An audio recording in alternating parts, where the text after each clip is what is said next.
Some breaking news regarding the death figures for COVID-19 across the UK regionally.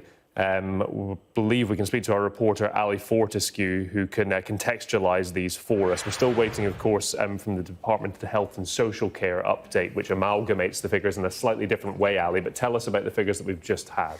Yes, in the last few moments we've had some of the figures from our nations, and it does look like the numbers have fallen.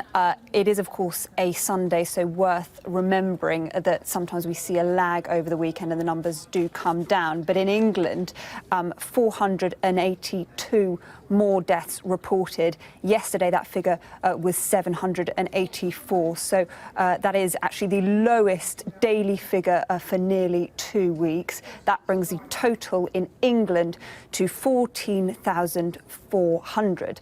We also have the numbers for Scotland, 10 more deaths, again significantly lower than yesterday. We must remind you that there is often a lag on Sunday. We often see these figures falling quite low on a Sunday and then jumping up again on Monday. So worth remembering that. That brings a total in Scotland to 903.